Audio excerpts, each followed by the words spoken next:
which is okay. All right, so welcome to the May edition of Stay at Home Denver Erling Elixir Meetup.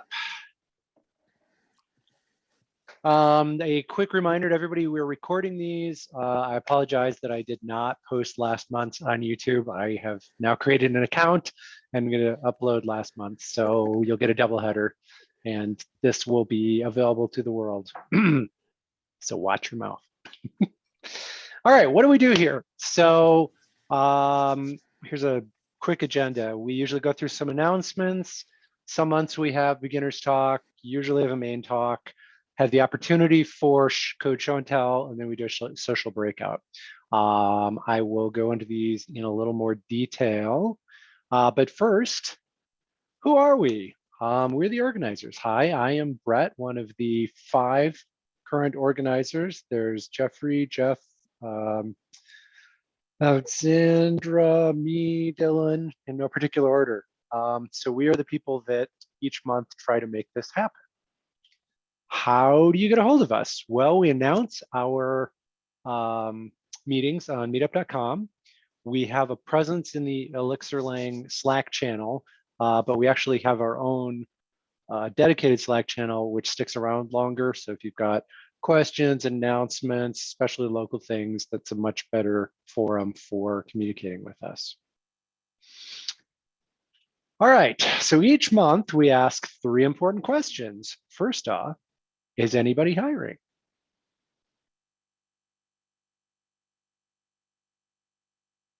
Resounding silence.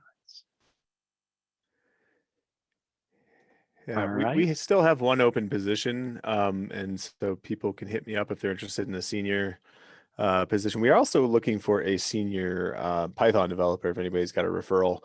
But I said we have 1 open position, but it may be filled soon. So if you're interested, hit me up and I'll try to get the current status on that. All right, and I assume in our Slack, we have a jobs channel. So I know in months past, we've had details for that posting there. I'm probably still there, Jeffrey? Yeah, I mean, ours keeps switching up. So like it'll be a new listing. I'll try to get it. If it's available, okay. I'll get it posted up there. Yeah. And for new people, what is the name of your company, by the way? Right. So I work at community.com. We sorry about that. I work at community.com. We make it so that people can keep in touch with their fan base via text messaging, SMS. There's a 50%, a 50-50 chance that you may have actually come across somebody in the last year or 2 putting out a phone number for texting. That was probably us, like like a celebrity or something like that.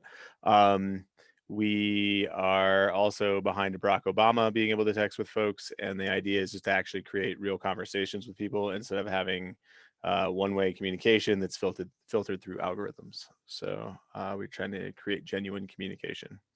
If you're interested, and our back end is Elixir, and then a tiny little bit of Go, and then the Python is for our machine learning, our data team. So fun stuff. Cool. All right, last call on hiring.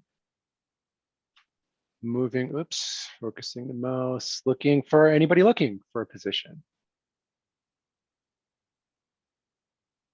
All right. As I mentioned earlier, we do have a channel in the Slack, so there are details there that have been posted in the past. So if you are looking, that is a good resource.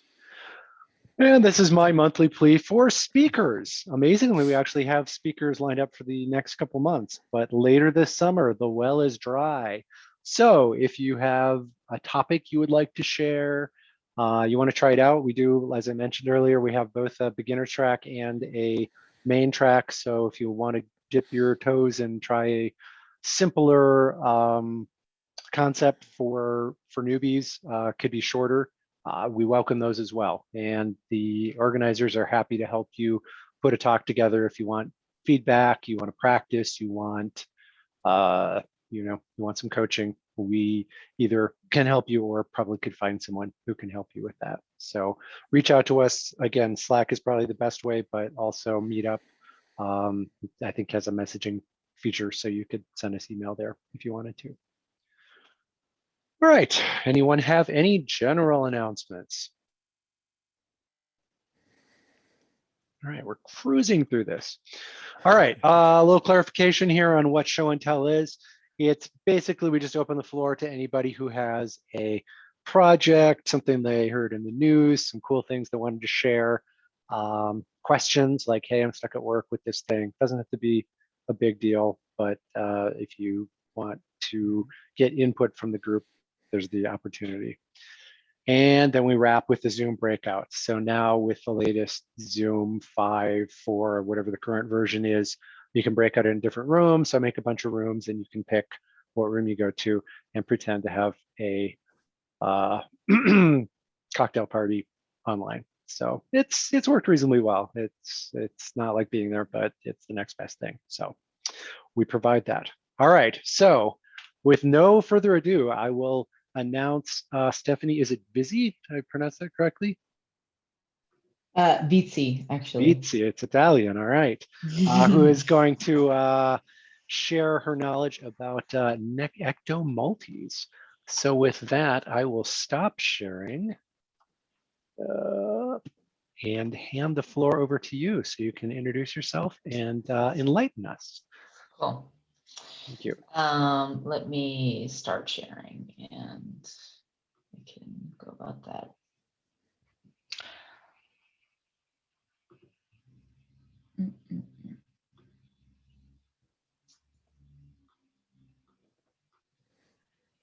Cool. Let me know. I think you can see the We like see the my browser slides. stuff in here. Yes, we see the tabs, but Yeah, okay. sorry. That's Okay. fine. My name is Stefanie Vizzi. I work at SmartLogic. I've been developing at SmartLogic for about 3 years now, and in total for about 3 years now. SmartLogic we're based in Baltimore. We went remote in 2020, so we have some Denver folks on our team. We hire often. I don't think there's a specific position that we have open now for devs, but we are like, that's constantly changing. So if you're looking, I recommend you check out our website. And yeah, I started off as a JavaScript developer, front end only, and then through working at this company, got introduced to Elixir and Phoenix and have been working in it and learning in it for about a year now. So here we go. All right. So Ecto Multis, the wild and fanciful world. I'll just start off with a couple things. I am a nervous speaker. I don't do this often, and it's because I avoid it like the plague usually. I get nervous. So if I end up tripping over stuff or saying stuff wrong or being unclear in any way, I apologize, but also it's probably because my heart is beating like a drum and I'm happy to go over stuff later. So another thing that is probably going to come up is pronunciation stuff. I don't know why I say multi, I just do. So, you know, there's dialects in the US, why not? And also I have a cat who really likes to sleep all day and then come alive when I'm in meetings. So just FYI. Another thing is, since it's an intro talk here, some of the terms that we're going to be using here, like our common Elixir ones, change set, instruct. Here's a little bit of like a breakdown of what they are. If you have questions about them, I'm around after, or I can join the Slack too. We can talk it over. But Quick, sorry to interrupt there, Stefanie. Can we interrupt you, or do you want us to save questions till the end? I don't mind being interrupted necessarily. Okay. It's kind of like, I feel like it's sort of a long talk, but I'm happy to answer stuff along the way. Short personally. questions. If you have an in-depth one, save it for the end. Let's do that then. Sure. All right. That sounds good. So real quick, change set is just a group of changes. A struct is a data structure, and it often, like in the terms that we're using it here, sort of refers to like a database table. So users table, you'd use a user struct. So that's just a very superficial definition, but just to get oriented. So what is it? It's a built-in tool in Ecto. It's primarily for database changes. It's a compound data structure, which is the thing that makes it cool. It can string together a bunch of stuff. So if you're coming from JavaScript, for example, like promise all, something like that, I'm sure there's like different versions in all languages in some ways. But the cool thing about it is it's got all these different parts to it, but it acts like a single unit. So basically, it's kind of like the Three Musketeers of data structures, right? One for all for one. And that's how it works. Either it all fails or it all succeeds together. So, what's the deal? What's up with it? Why is this a thing that people are talking about? Normally, basically, I think it breaks down to the fact that like some people are really just turned off by them in the beginning. They can seem really hard and complex and long and crazy and full of stuff. And you're like, this is one thing. I can't believe it. And other people that have used it before are like, yeah, like we got it. They're so cool. They make our lives easier. It's awesome. This is built in. I can do so much stuff with this and make it more complex. So that's cool. So that's kind of like the turn off or turn on for people. They can just get like really crazy looking, you know, and long and seem really like packed in there. So it can be a lot to look at, which I understand for sure. So when to use them. So again, it's just like some overview stuff here, just talking about them in general, when you might see them. Basically, they come around when you have processes, right? So, you know, a common one, you're creating a new user, and let's say like you have a bunch of stuff that you want to get done in that process, right? It's not just, oh, I threw a name into a database and I'm done. So maybe you want to like create that user in a users table, give them a role in a different table, add them to a log because you're tracking everything that you're doing. Maybe you want to send a notification to someone in the app, that's an admin or someone else, send them in a welcome email. So these are common things that we do, and this is a common use case for a multi. When not to use them. Basically, you know, for anything that you're not doing in the database. Multis are an Ecto tool.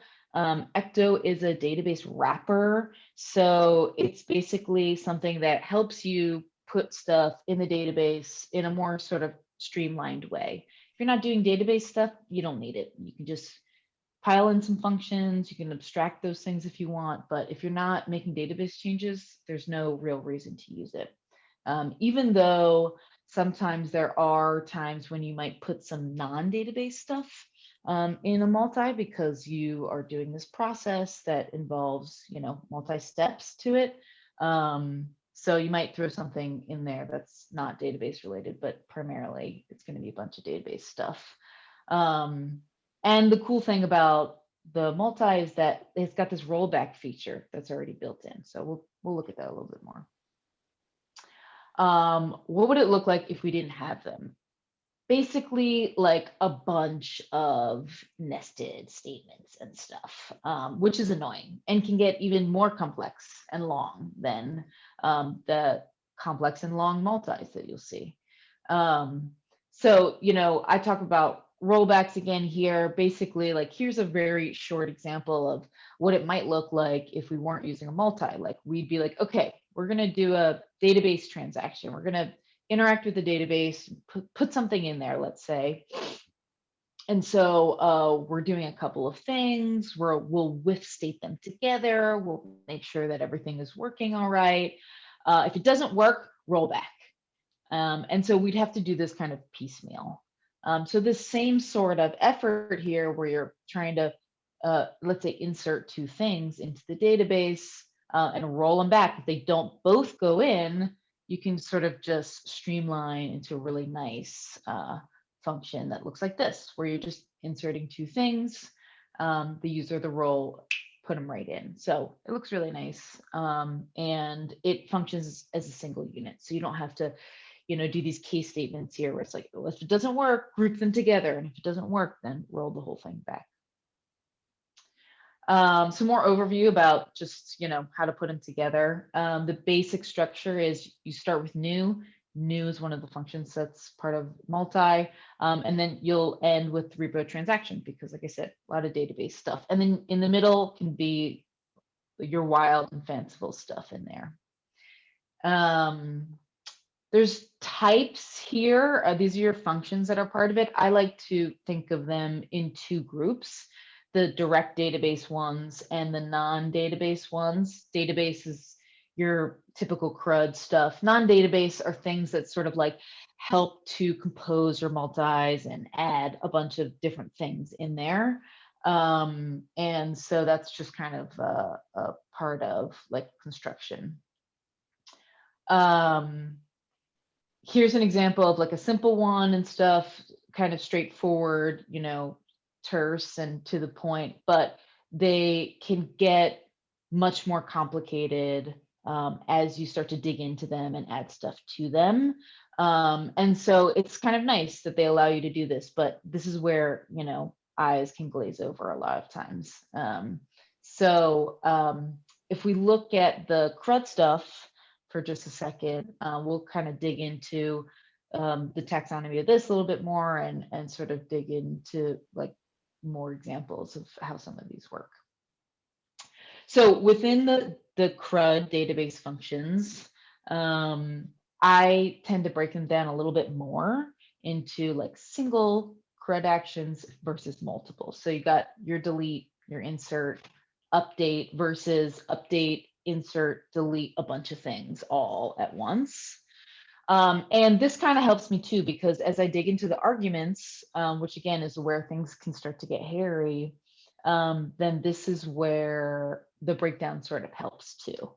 So basically, there's some universal arguments here, multi-name, but the change set, struct, function stuff is where they start to sort of, you can see the differentiation between the single ones and the multiple ones a little bit more. So yeah, let's dig into the arguments and see how these work.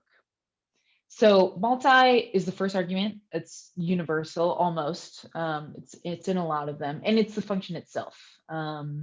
If you look at the example below, Ecto Multi new, that is the multi. You're creating a new one. That is all that new does. It just instantiates a new multi here, and that's being passed along. Usually when we use these, we pipe them together. So you won't really see multi as a named argument along the way as you add different multi functions in there, just because it's being piped in as the first argument. So let's see. Next one is name. Choose whatever you want. Make it descriptive. It has to be unique. It's an atom. These are helpful because you can use them in later functions to refer to things that you're putting in to the database. So that is really nice thing about multi too, is that as you're chaining all these things together, you can insert something in the database and you can grab that thing or the idea of that thing and use it for something else. So that's where the names come into play down the line. And it's really nice to be able to have a naming convention there as well. So the single ones. So those name and multi are kind of the first two universal-ish arguments. And then we'll get into the singles here a little bit more. Change set, struct, or function is the third argument here. We'll go through each one and we'll talk about like what each might look like. Change set, as I mentioned, is just a group of changes that you put together. Usually you have a change set function already established in some context somewhere along with your schema. So it's really nice to be able to be like, all right, create change set or update change set. In my example down here for insert, first argument is user, that's the name, and then I've got this change set already ready to go. Within the create change set, the user struct is the first argument, params are the second. So I can just pop that right in because it's already in my context and in the app, and I can just use that directly. So that's really nice. For this, the struct you can use, it's only for delete and update, but you can just directly put a struct in there too. You're like, oh, I have posts in my blog app, then I can just throw in a post. Again, the struct here is sort of referring to a database table. So you can be like, all right, I'm going to put a post in the post table, and this is the title I'm going to give it. So again, like direct action. It's pretty nice to be able to do that.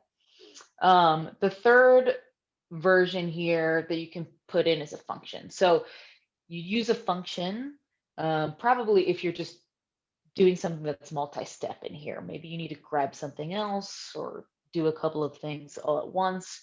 You can put a function in there and use maybe some previously created items and stuff in the multi. So we'll go through this here. Using insert, post is the name. I've got a function here, and I'm referring to user. So I'm destructuring it here, but user is something that we've already inserted previously as a previous action in this multi. And the reason why I'm using a function here is because, oh, like I want to get some groups here before I actually use my change set to create a change in the database. And so because like there's something I need to do real fast, I need to grab some data real fast, I'm going to use a function so I can do that and then use what I get back to make my change in the database that has a bunch of stuff in it, and not just, let's say, using the user ID to put into a group, even though you don't use the group in this example. So yeah, so that's the extra stuff here. And then I'm just using my change set like I would in the previous example. So here's some multiple ones: delete all, insert all, update all. You can do a bunch of stuff at once. Again, this is really nice that it's built in, so you can, multis in the multis.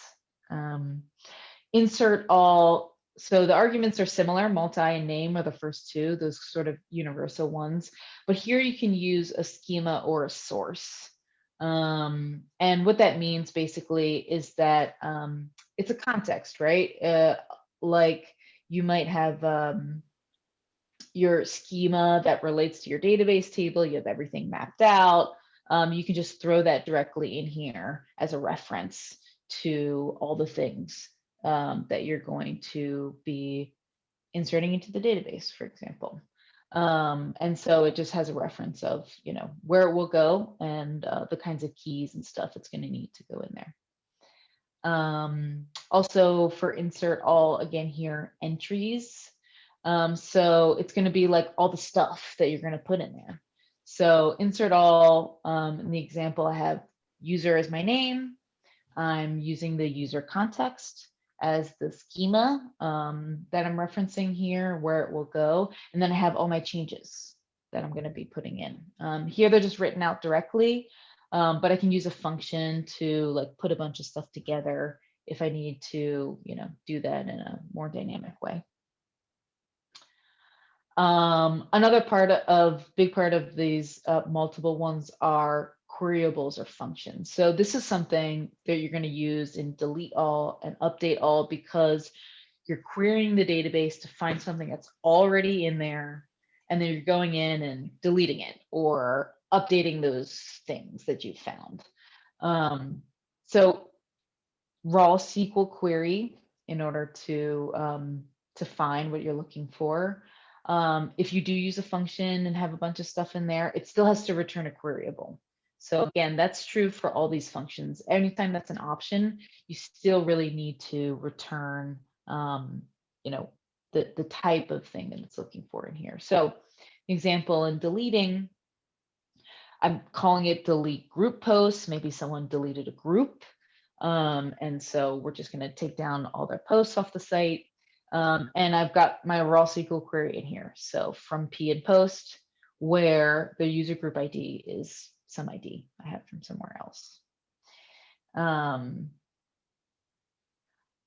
This particular one for update all, if you're going to be using that, you actually need to add the updates that you're going to be putting in there too, as well. So Here, it's a little bit more of a complex example.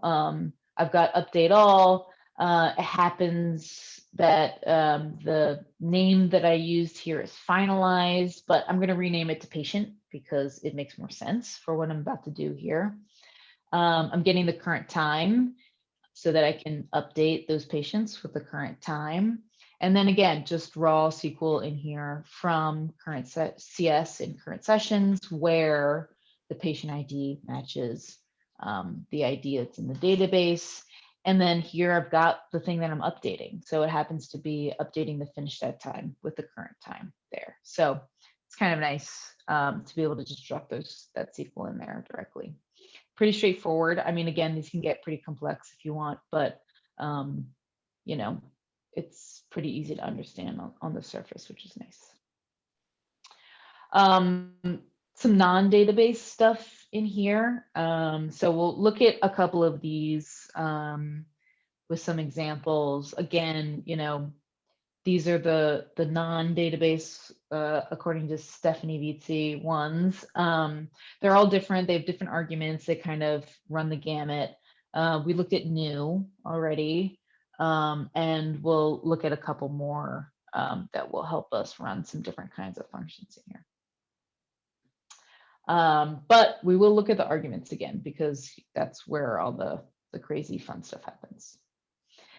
So the two examples I'm going to look at here are run and merge. They're the ones that I use the most.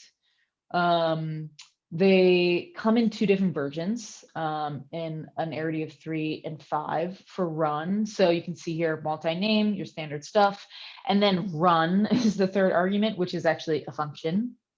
If you use the arity of 5 version, then you can actually just drop in a module and the function name that you want to use and any arguments in there too. So that's kind of a handy way to just be like, oh, I'm just going to drop in directly what I want to do instead of having to sort of construct a whole thing. Merge is really similar. The arity is a little bit different because you don't have a name in there because you're running a bunch of stuff usually, but you can use a module in there also. So that's really handy. So these are the arguments for the run function here. You know, like I said, that last function at that last argument at the end is just run in the docs if you look at it, but it's really a function. And that function has a couple of parts to it. In the run example, it's got repo in there. So it's nice because you can do some repo actions, some transactions in there. And it's got all of the changes that came before as well. So that's really nice as well, so that you can just grab all of the changes that you've made so far and use them to do other stuff, which is really cool. In the example, I've got a patient group, and then you see I've got repo in there in my function, and then I've destructured the changes there again. So in this case, maybe I'm just grabbing the patient from, you know, this user that I've created, but you could be inserting or creating or getting a bunch of stuff, interacting with the database in a lot of ways, and have a bunch of arguments in there that you want to use, which is also really nice. So we'll look a little bit closer at run and merge with some more examples and some different ways that you might see them. Run here, one thing to note is that this particular one, you have to return a tuple. So just like previous functions where you have to return a queryable, or you have to return some other specific structure, this one requires you to return a tuple. And you can, as I mentioned, you can use the previously created database data that you've done in the multi so far. So here we're actually not going to use repo like in the first example I showed. So we're just going to underscore that out, and then we'll use image as, you know, some change that we have already inserted into the database, let's say, and we'll use the image to go and do something. And that can be anything, you know, absolutely anything that might already exist in your app. And then I'm just gonna like return that in a tuple form because let's say do something doesn't actually return a tuple. So in this case, I'll just put that in the form it needs to be, send it on its way, it'll be happy and keep going. In this case, sort of a similar example, I'm just doing a group patient here, not using repo at all, gonna grab that patient again and use the patient ID in a module with a function here. And this is a really good example when you might use that arity of 5 version, because I can just grab patients, put that in as my argument, grab group, put that in as another argument, and use the patient ID to throw that into a patient group, for example. But just, a little bit of a different structure here, because patient group probably already returns a tuple. So we don't have to worry about like manually putting it into that form to be returned. Another example where we are using repo, but let's say we're not using changes. So this is another really great example of when to use run for, just running some function in here.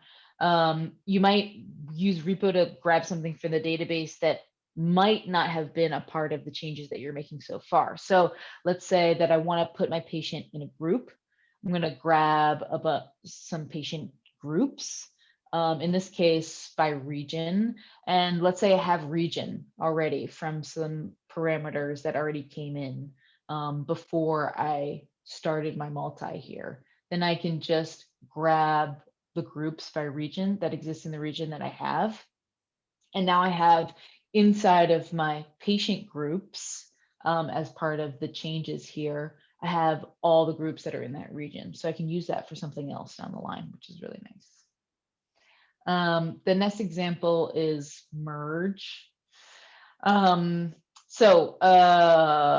This one, as opposed to run, it has to return a multi and not a tuple. A use case for this might be where I find myself using it for an example of where I've got a multi that already exists somewhere else, that's already doing its own functionality somewhere else in the app. And I just want to grab that and use it in a second place. So what we're doing here with merge is we're merging in another group of multis. And so again, it might be a standalone group that I want to use in this case.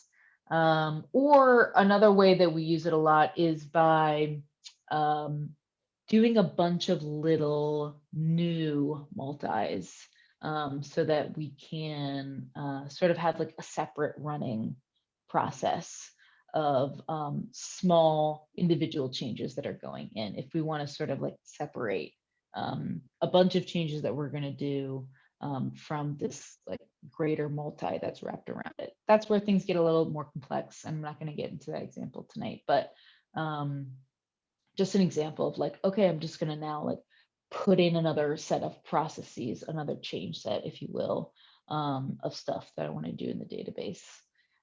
So the example down here is merge doesn't have that repo element in there. And so the arguments for merge are just multi, name, and merge, which is again a function.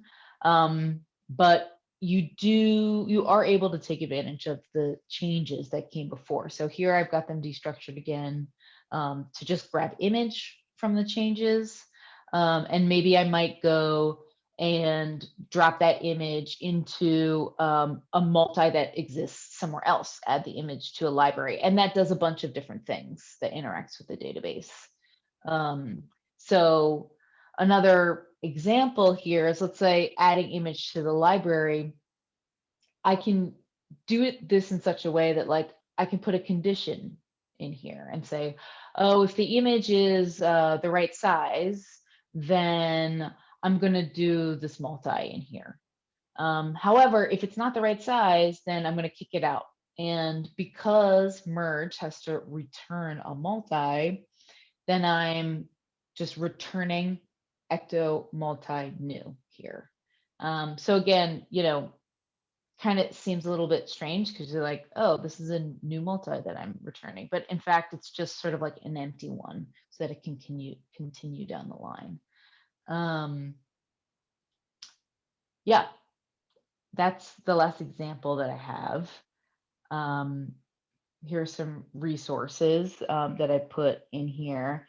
I know that a lot of these examples are sort of like dense code, which may not be the most fun talk to give, but I really like to get into like sort of the nitty gritty and break things down a lot when I'm learning something. So I thought I'd try to get in there and present my learning style to you all. That's my talk. Awesome. Thank you very much, Stephanie. Appreciate that. Are there any questions? Yes. Oh, here we When go.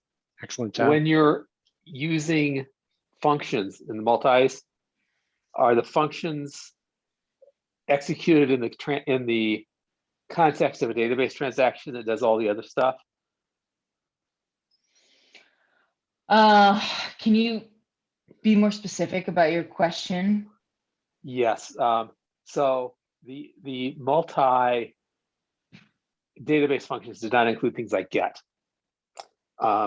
It's usually not a good idea to get stuff, do some things, and then do an update outside of a database transaction, because the underlying data can be changed and you can run into some problems. So you had your example using a function that did a get. Let's say you did do that. And then you start with the repo.transaction and put that all in a multi. Does that get run in the same transaction that's doing all the updates to the database? Yes, it does. So I think if you were doing this get by region, it could be that there might be some changes going on in this context here, where in the database, oh, there's a new group being added now at the same time. But at the point where this is being executed, it will grab whatever is there at that point.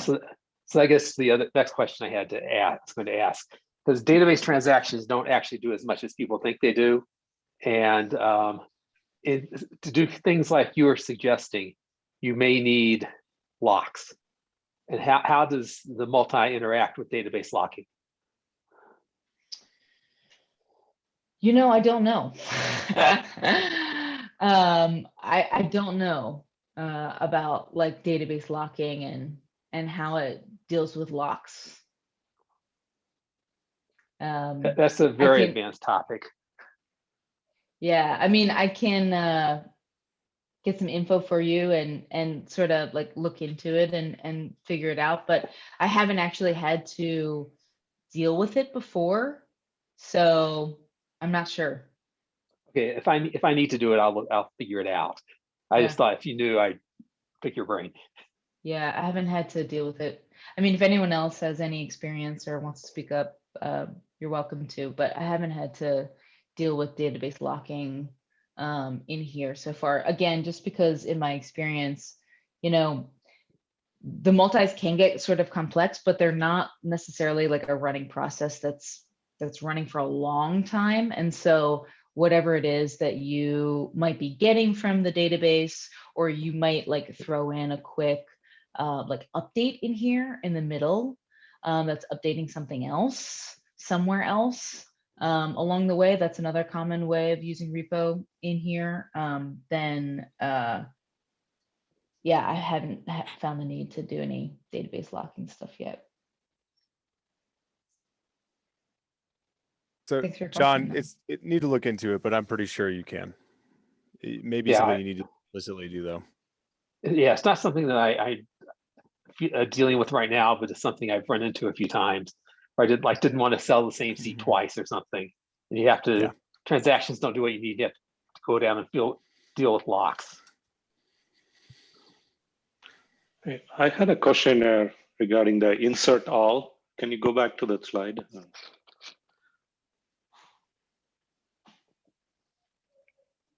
Yeah. I think you had a previous one where you're passing in a function, like. I think Yeah. I mean, this will work. Like, let's say Okay. the entries are function here. So you give a whole bunch of user data, and let's say one or more of them don't meet the validation of the user. Would all of them get rolled back, or only few? How does that work? Yeah, so in this case, with the insert all, they do get rolled back. However, like that's a really great example of when you might use that merge functionality and then merge in for each item that you are updating a new multi in there. I don't have an example written out for that, but in that case, then it's like an easy way for you to get sort of those failing ones that won't meet the validations, like you said, and then get like the errors back in a change set while everything else then goes in and is able to be updated or inserted on its own. Okay, thanks. Other questions? Yeah, if you run a multi, can you update, like run multiple change sets in the multi? Yeah. Okay, and when you do that, how do you, for the change set errors that are reported at runtime rather than at initial validation time, how do you get those back? So they'll show up like under the name that you put them in there as, which is nice. You know, again, like there's your naming convention.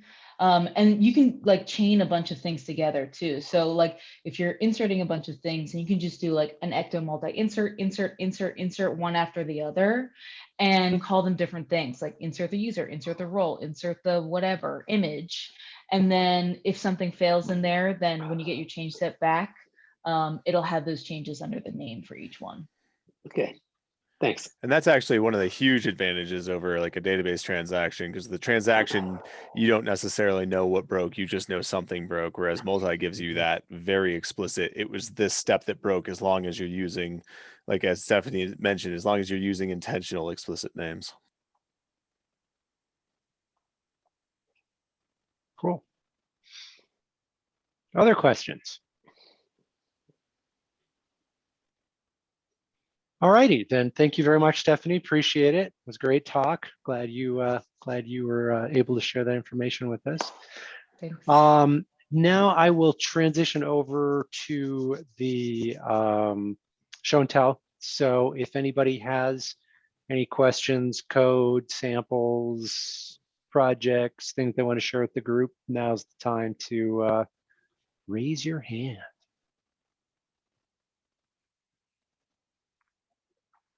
Nobody. All right, that's fair. That's fair. So, and then we'll move swiftly on to the social hour. So I will set up some breakout rooms.